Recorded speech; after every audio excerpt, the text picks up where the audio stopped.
Баршаңызға қайырлы күн. Бүгінгі шығарылымда Қазақ ұлттық университетінің, оның ішінде филология факультетінің әдебиеттану мамандығының биылғы түлегі 4-ші курс студенті Азат Темірлан. Бүгін қысқаша сұхбаттасатын боламыз. Темірланмен осыған дейін де бір сұхбат болған.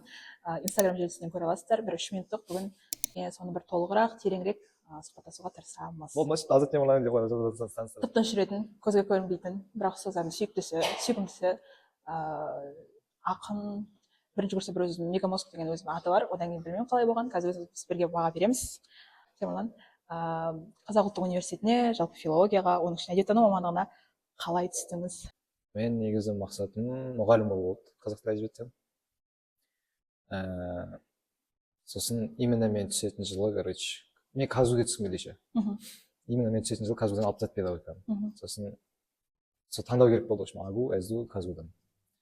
По-любому универ таңдағым келді, мен казуды ше таңдадым да, оның ішінде филология. Ол менде мұғалім бола аласың деп айтты. Жалпы түсіндіріңізші, қалай түстіңіз? Жалпы оқиға қалай болды универге келгендегі? Документ қалай тапсырдыңыз? Кімнің біреудің әсері болды ма? Мамандық таңдаған кезде қалай? Бізде филология өзі 3 мамандыққа бөлінеді. Тіл жағы, әдебиет жағы және екеуін де қамтитын.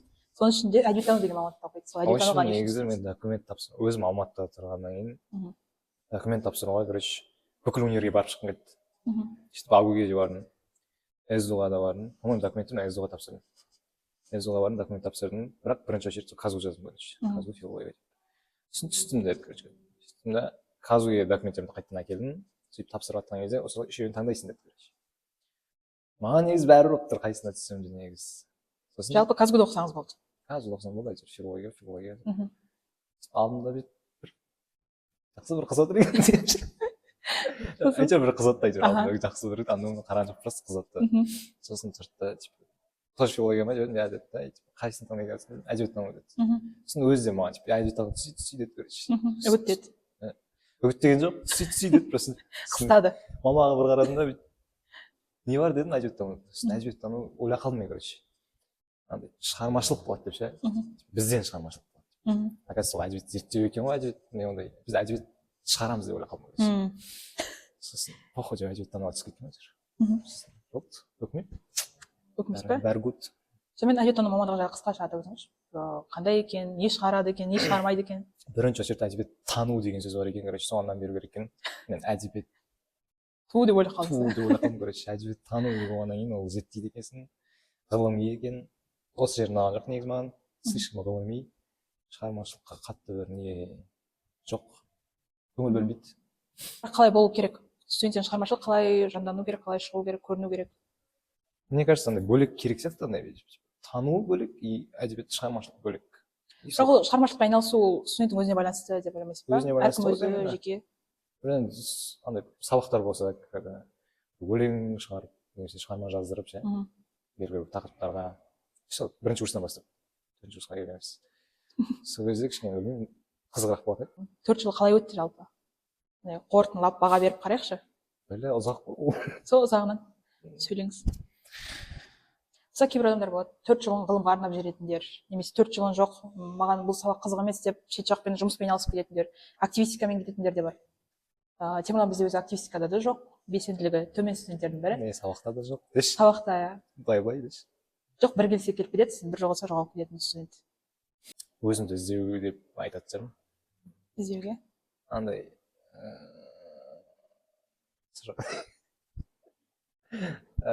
Омыршыда мен четко немен түстім, мақсатпен. Мақсатым четко болып тұрамын. Өзіме пиздец көп алдым, короче, омыршыда түстім. Сосын енді түсіп алдым, уже 4 жыл күту керек маған диплом, мақсатымды орындау үшін арада 4 жыл не істеймін деген сұрақ болды. И ойладым, шығармашылықпен айналысам деп ойладым 4 жыл бойы. Бірақ шығармашылық өзіңді білем қазасың ғой. Шығармашылық жазған кезде де, бірдеңені ойластырған кезде де, сол қазу, короче, слишком көп болып кетті да, андай өз-өзімді қазып тастадым да. Сол сөйтіп өтті, короче. Иә, өзім түсінген жоқпын, короче, қалай өткен 4 жыл. Тез өтті ме әлде қашан бітеді екен, қашан бітеді екен? Тез өтті. Байқамай қалдық, короче, қалай өткен. Шығармашылық тудыру деген келдің ғой, типа студенттік кезде шығарғым келді деген сияқты, шығармашылықпен айналысқым келді деген.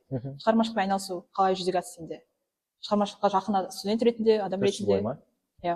Шығармашылығың сырылып қалған жоқ па, немесе фокус болды ма ол жаққа? Короче, былай болды. Мен 10 сыныпта четко мақсат пайда болды. Кітап жазамын. По-любому. Түбінде бір кітап жазамын мен. 10 сыныпта? Иә. сосын сол кезде бастадым мен кітапты. Сосын тұрдым да, короче, жоқ, нихуя дедім, короче. Өлең, әңгіме жазып алайын дедім. проза ма? Проза ғой, иә, проза. Бір роман, сондай жазғым келді, короче. Ауыр кезде дау дедім да, әңгіме жаздым. Если что, әңгіме, бля, қаяқты бар білмеймін, короче, озбырлық деген, короче, не бар. Зорлық зомбылық туралы. Сосын жаздым да, и сразу түсіндім. Мен жаза аламын, по идее. Сол озбырлыққа қарадым да, бля, менде по идее получается дедім да, короче. Бірақ маған именно ойластыру қиын, короче. Сюжет ма? Иә, Құрастыру, бәрі композиция. детально болу керек менде, короче. Да, точно болу керек, короче. И мен соны ойластым. Маған бүйтіп жазу қиын емес негізі. Бүйтіп кішкене күш салсам жазып тастаймын, по идее. Вот именно ойластыру қиын. Бұл кейін, короче, минустар боқамау керек қой маған, короче. Перфекционист қой. Примерно, иә. Қатты емес, но есть такой. Сосын бірінші курста мен соған кірістім, короче, кітап жазамын дедім да, сосын әлі бүйтіп ойластырып келатырмын, 4 жыл бойы. Но қазір примерно сюжет бар, кейіпкерлер бар, 3 томдық примерно кітап шығады. Айбай, болашақта. 3 томдық? Иә, 3 томын примерно ойластырып қойды уже. 1 томнан деп. Осы жерде сұрақ қояйыншы, сөздік қор жағы, жаңағы жазу кезде қысылмаймын дедім ғой, сөздік қор қаншалықты деңгейге жетеді, жетпейді. Өйткені бізде Темірлан көп кітап кеміріп оқитын студенттердің бірі емес.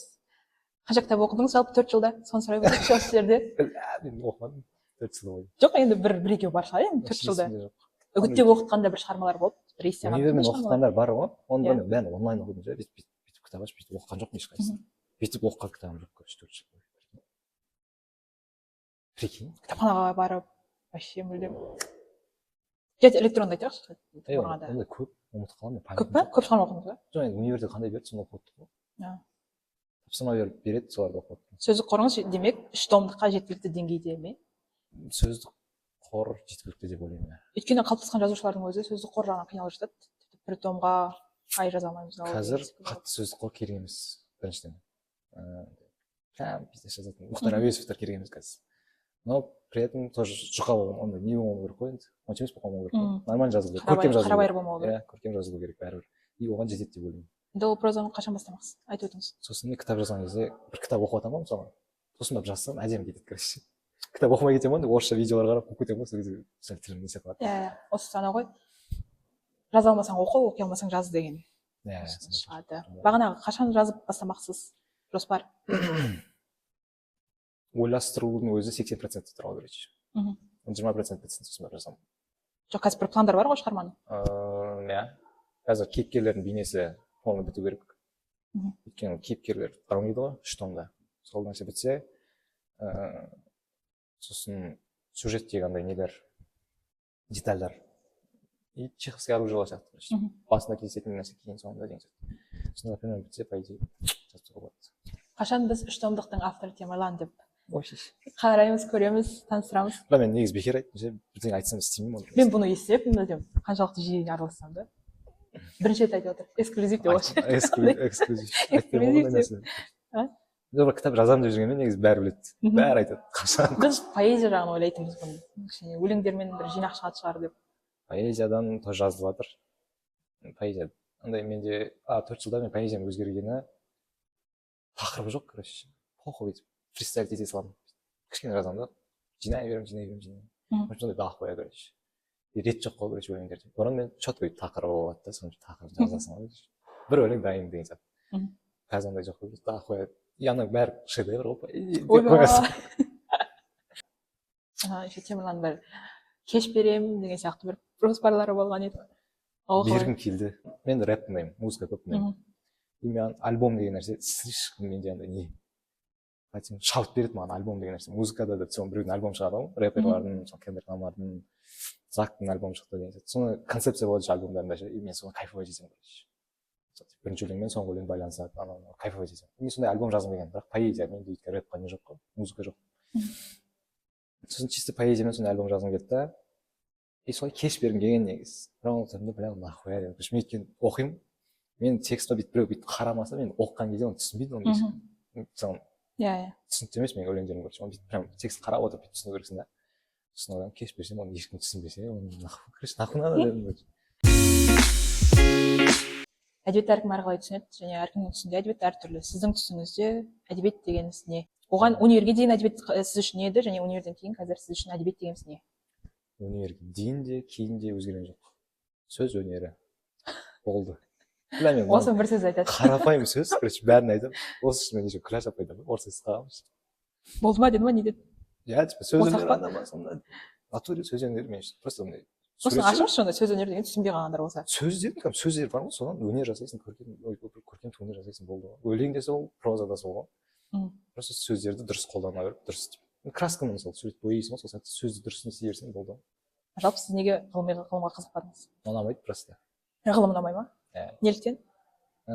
Біріншіден ғылым ұнайды негізі но именно әдебиеттің ғылымы хуйня өйткені мен үшін әдебиет өнер өнер ол шектеуге салынбау керек та короче ғылымда шектеуге салып тастайды короче мынандай формаға салып тастайды болды маған оны жаттаған или оны зерттеген короче ұнамайды просто болды Тима басқа группаластарынан немесе басқа студенттермен несімен ерекшеленеді? никогда мұғалімдерге жағуға тырыспайтынмын қалай ойлаймын не істегім келеді мен мысалы сабаққа да именно қай жері маған қызық мен сол жерін ғана айтатынмын соны дайындалып келіп бүйтіп несе дейтін жоқ короче өзім қызықсам айтамын қызықпасам айтпаймын может сол нәрсе істеп Сосын сабақ айтқанда да өз басқалардың сабақ айтқаны бөлек және Тиманың сабақ айтқаны бөлек болып тұрады. Неге? Қалай дайындаласыз сабақ айтқан кезде? Қалай дайындалдыңыз дейінші? Енді дайындалмайсыз ба енді? өзіме қызық нәрсені айтамын Қалай оқыдыңыз? Мысалға біз 3 кітап 4 кітап ашып ақтарсақ Тима өйтіп ақтармайды. Бірақ оның бір ізденгендері бір айтатын подходтары бір ол нәрседе ерекшеленіп тұрады бәрібір. Неліктен? Басқаларға кеңес болсыншы.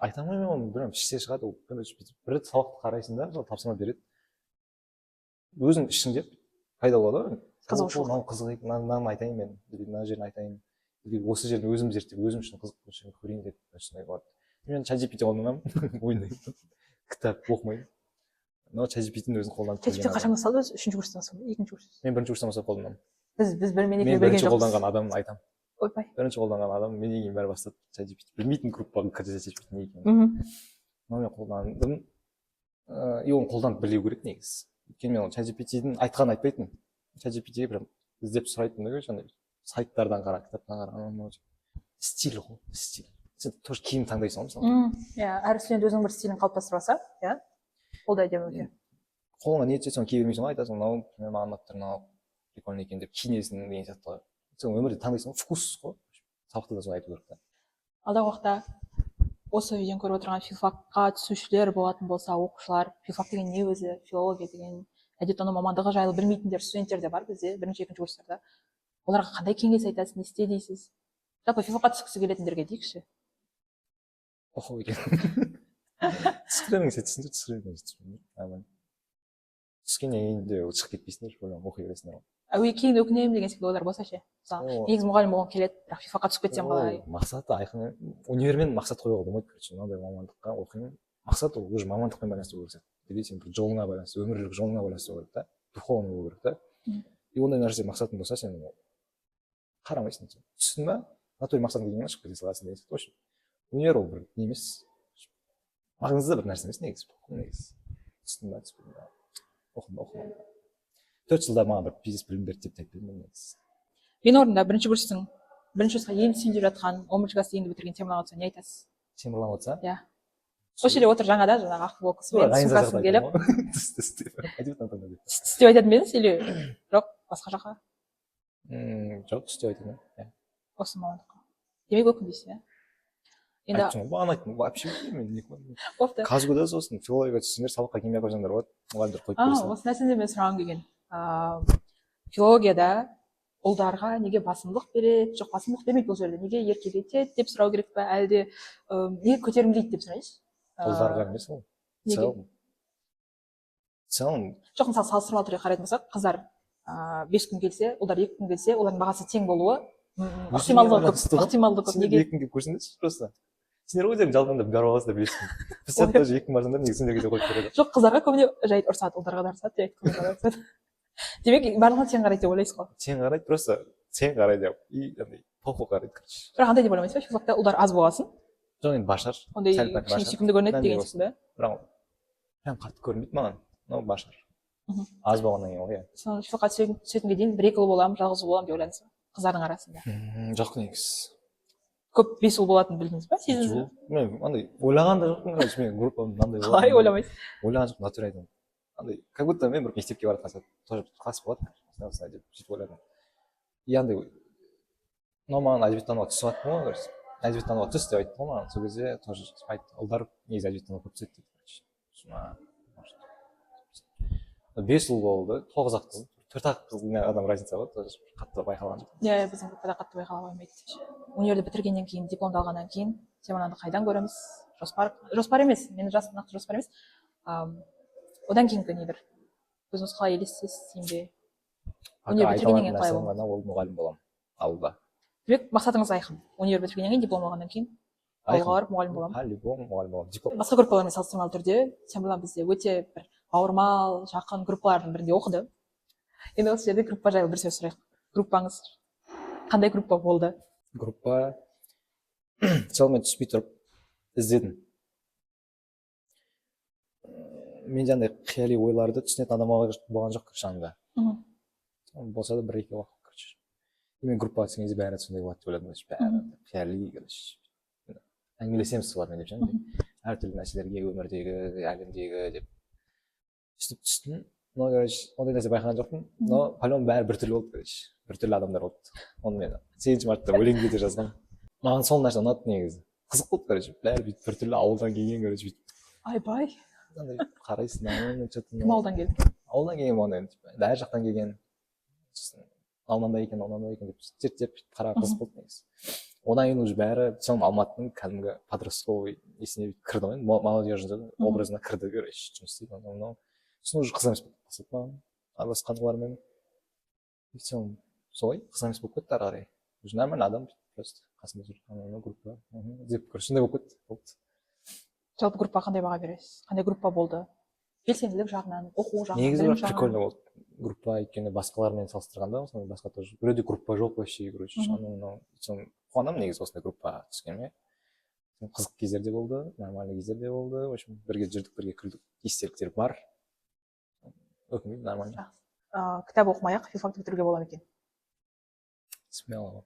Не үшін? Филфакты бітіру үшін кітап оқу керек емес. Филфакты бітіру үшін мен кітап оқып таппын ғой, бірақ өзім кітап оқымағаннан қатынамын. Бұл абай жолын бітірген, оны қоя бердерші. Кітап оқу керек сәл. По-любому мамандығым ғой. Бірақ енді андай кітап жұту, андай бүйтіп кітаптың құрту болу керек емес. Нәрсе ше, басында сізді приемнаға келген кезде, қабылдауға келген кезде мұғалім бола аласың деп жегізеді. Жегізеді демей ақ қойды, кесіп те. Мұғалім бола аласың дейді. Жегізеді. Одан кейін журналист бола аласың дейді. Басқа нәрселер айтады. Сосын барып мұғалімдерді ести келе, не мұғалім бола алмайтынымызды, не журналист бола алмайтынымызды біліп, тек қана ғалым болуымызды білгенсің. Ол нәрсеге біз көңіліміз толған жоқ па? Туйтек-ай деп, басына неге айтпады деп. Мен негізі неге мұғалім бола алмаймыз деген секілді. Өтірік айтып жүрмін, короче, бүйтіп ше. Бірақ по-любому өзім де сенген жоқпын негізі. Мұғалім болып кетемін деп қандай. Тоже білдім, примерно алдап тұрғандарын ше. Жоқ, тоже ғылым ғана болғанын примерно білдім мен. Өтірік айтпай қояйын. Студенттік шақтан 4 жылда есіңізде қалған ұзағыраққа қалатын бір. Есіме түсіп тұр ма? 8 март пен 7 май. Ол кезде не болды? Айтып жіберіңізші. 8 мартта біз қыздарға кәдімгі нәмір істеп бердік кафеге. 4 жылдығын сол кезде атап тастаған бұлар, нормасын. 4 жыл бойы сол нәрсемен қалды, короче, болды. Өлең оқып жүрген. Өлең шығарды, поэма шығарды ма, бірдеңе. 7 май есімде қалды, анау тауға шықтық қой. Сосын таудағы кезде есімде жоқ, бірақ таудан қайтқан кезде сенің папаңға қыздарды алып кетіп біз балалар болып жай өткенбіз. Одеялды оранып әңгіме айтып қояттық сөз. Сол примерно күшті вайб есімде қалыпты, короче. Сосын Нұргелдімен тоже Нұргелді деген менің жаным группаласым отаным. Онымен не болды ғой? Қандай оқиға? Айтайын ба сол оқиғаны? Айтып көріңіз енді. Максим түсінуге тырысып көрейік. Бұл соңғы 2-3 айдың көлемінде болған оқиға. Біз соңғы сессияларды тапсырып жатып, сол примерно енді бітіріп жатқанымызды сәл-пәл жуайық деп, короче. Уже қызық. Сәл-пәл жуайық деп, сол Нұргелді деген группаласым звондады маған. Сөйтіп мен өзімнің дос баламмен, ар жақтан Нұргелді Әділ деген біздің тоже 3-ші курс оқитын бала. Бізден бір курсты мен оқитын. 4-іміз жиналып, сол сәл-пәл көтере алмай қалдық па, сәл ішкен. Соңын айтсашы, соңы не болды? В общем, ровода қатыстық. Кім-кіммен? Нұргелді екеуміз. Группасы Нұргелді екеуі. Сосын түнгі 2-де ұстады, таңғы 6-та шығарды. Әділ қаяқта жүр сонда? Сыртта отты олар күтіп. Күтті, көмектесті ма? Көмектесті ол. Сол бір группалас қыз ішінде өсіп қалды деп айтты. Әйтпесе негізі біз басқа бір баланы ұрып тастағанбыз. Естелік демекші, Тималардың группасы жалпы шаралар өткізді. Театр қойды, одан кейін тағы акустикалық кеш берді. Сол жайлы да айтсаңыз. біз бара алмадық енді, бірақ қызық болған сияқты. Сіз қатыстыңыз ба жалпы? Жалпы біз Симаны актерлық шеберлігін сол неде көрдік, театрда көрдік, спектакльде Қош махаббат деген спектакльде бека дей ма, қалай айтып айтады соны? біліп отырған соң Бека дей ма? бека дедім ба бірдеңе дедім. Иә, бекзат деді ма, қалай деді? Сол жай айтып берші, бірдеңелер бар ма? Ну в целом нормально болды. Қалай нормально болды? жоқ, бізге ұйымдастыр деп айтады. Мен тоже одан нәрсе көп нәрсе күтіп қаламын негізі. Ішімде по идее шығармашылық бар ғой. Максимально дейсің, короче. Но біздің именно группаның жасап жатқан нәрсесіне қарайсың да сосын мынау болмайды дейсің ба? жарайды енді өзім жазбаймын. өйткені коллективпен жұмыс істегеннен кейін ұнамайды маған ондай нәрсе. Либо мен істеуім керек, короче, бәрі менің қолымда болу керек. Либо мен андай болсам көнемін, короче, сендер не істейсің соған көнемін жарайды дейсің да, жүре бересің. Бірақ көне оқимын да. айтасың, фу дейсің да. Айтып тастайды, айтатын айтып тастайды. Right, по-моему, істедім ғой, ойнадым. Ойнады, иә. Сөйтіп ойнадық. Қош махаббат деген театр, спектакль қойдық, короче, прикольно болды. Одан кейін біз Жаһанға жетсін жаңғырыққа сондай поэзиялық кеш қойдық. Поэзиялық кештің болғаннан кейінгісі қызық болды ғой. Ол да естелік болса маған ол нәрсені айтып. Сол болып бітті. Сосын біз оны тойлатуға бардық.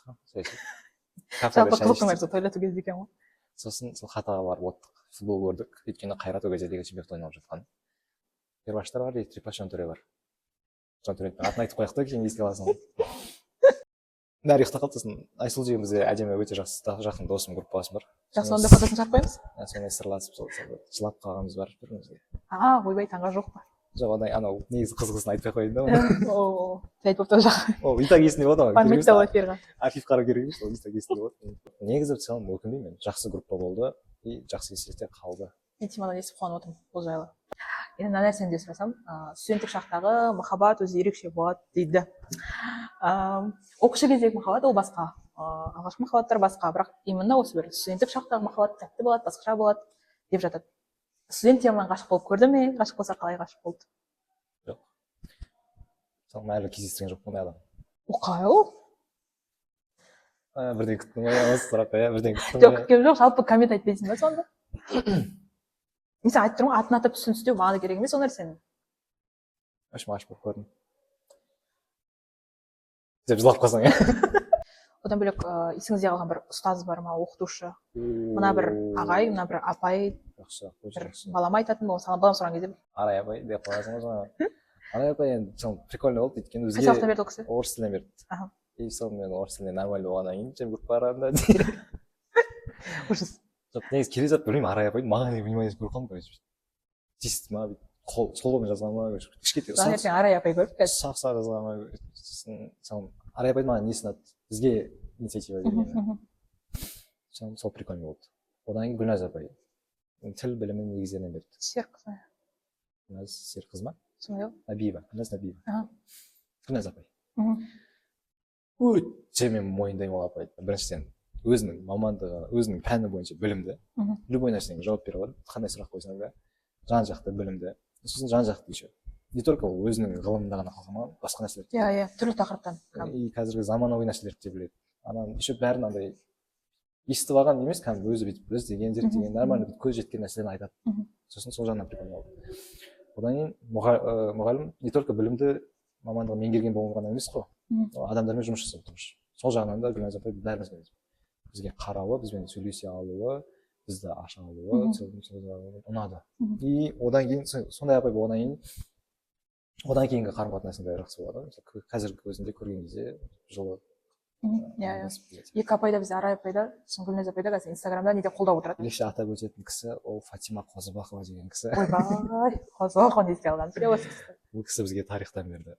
Осы кісінің кесірінен мен неге сабақтан шығып кетейін деген, универден шығып кетемін деген ойлар болған. Сосын надан басталды ғой, короче.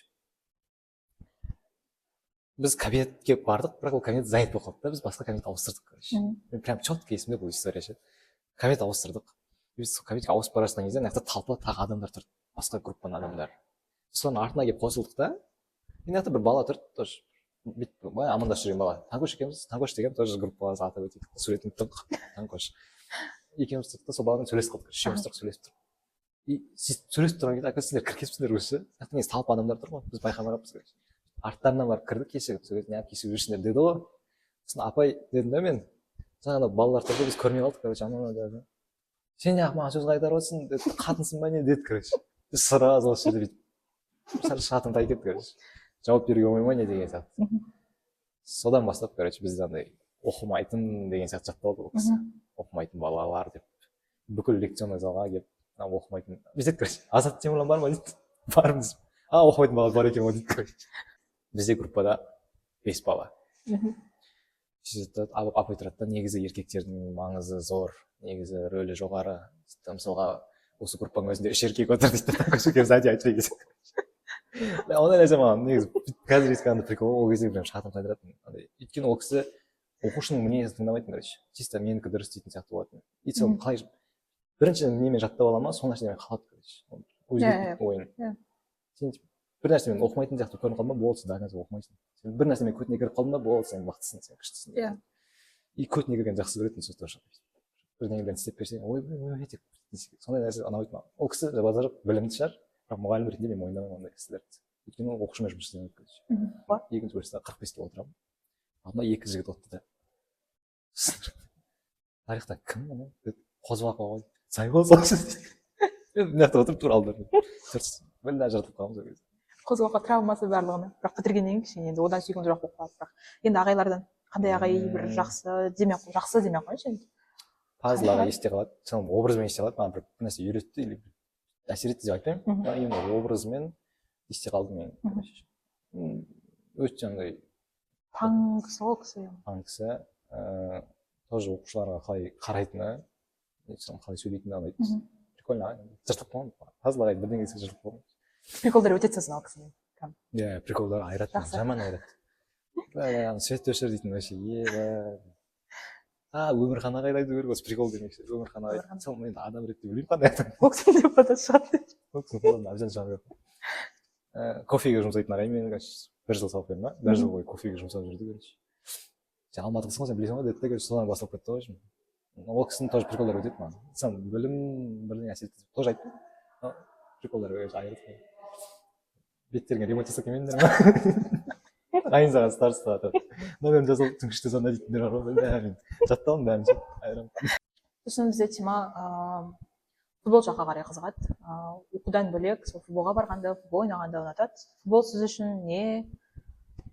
Футбол ойнау арқылы не табасыз деген осы бір тақырыпта. Футбол ол өмір. Ойбай. Футбол мен просто бала кезінен ойнаймын. Сол мен үшін футбол ойнамайтын, футбол көрмейтін адам оны түсінбейтін никогда. Сразу айтамын. Сен если футбол түсінсең, көрсең, ойнасаң кішкентай, оны түсінесің. Таңкөшпен әңгімелесе аламын да футбол туралы, өйткені екеуміз түсініп тұрып білмеймін, о чем идет речь. Сенімен не совсем. Но сам футбол өте қызық. Ол жерде өмір бар, кино бар, анау бар, бәрі бар. Қызық. Ойнағанда да ләззат аласың, кайфовать етесің. Миыңды қозғайды, миыңды өшіреді, сөндіреді, қосады. Любой нәрсе. Очень кайф.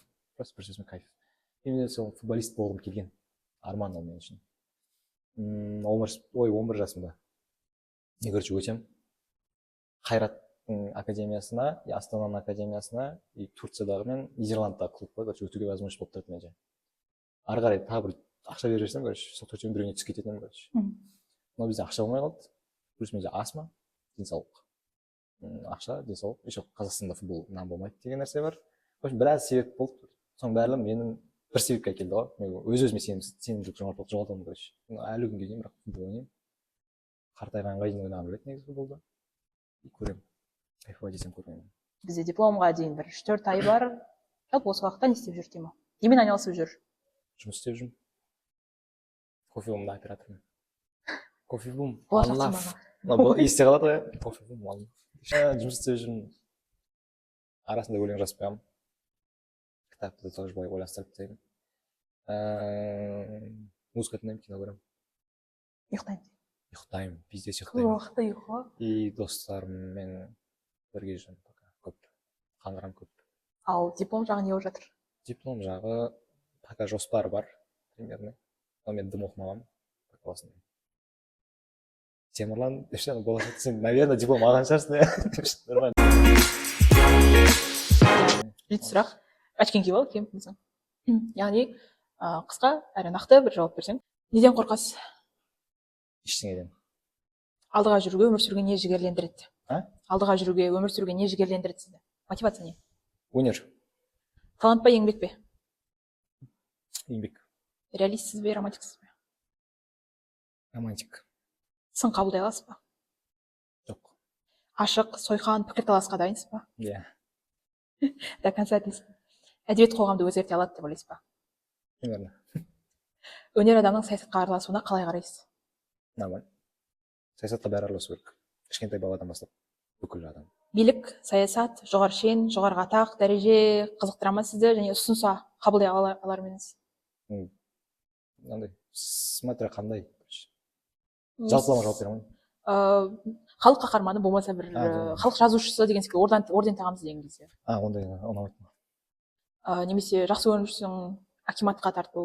Не, жоқ. Жоқ, қызықтырмайды ондай нәрсе. Жақсы. Өзіңді жоғалтып алмау үшін не істейсіз? Өзім жоғалтып аламын. Жоғалтып барып табамын дейсіз ғой. Может быть. 10 жылдан кейін өзіңе бір сөйлем қалдырсаң, не жазып қалдырар едің? 10 жылдан кейінгі өзіме Иә. Қандай сөйлем? Bir сөйлем. жатқан жерің жайлы болсын дей ма? Бұған бармаймыз ба деп ойлаймын. Жарайды. Келешекте ескерткішіңде қандай сөйлем жазылған қалайсың? Білмеймін. Ештеңе жазбай ақ қойсын. Ескерткіш деген, ескерткіш болмайды. Ештеңе жазбай ақ қойсын. Бір сөз айтуға ғана күшің қалды десек, ең соңғы сөзің қандай болмақ? Мама. Бірінші сөзім қалай болды, сонда екінші соңғы. Өзіңді қаншалық деңгейде жақсы көресің? Жақсы көремін. Нормально. 10 балдық шкаламен тоже болады. 100. Ойбай. Айналаңдағыларды жек көріп кеткен кезіңде не істейсің? Музыка тыңдаймын. Соңғы рет қашан жыладың? Бәлә. Ораза басталған кезде жыладым. Соңғы рет қашан ішің ауырғанша күлдің? Кеше шығар. В общем, нормально көп күлемін. Көп күліп, слишком көп күлемін өмірде. Сені жек көретіндерге не дер едің? Пошли нахуй. Сені жақсы көретіндерге не дер едің? Пошли нахуй. Бәріне пошли. Жақсы көретіндерге не дер едің? Ерекше ілтипатпен қарап отырғандарға.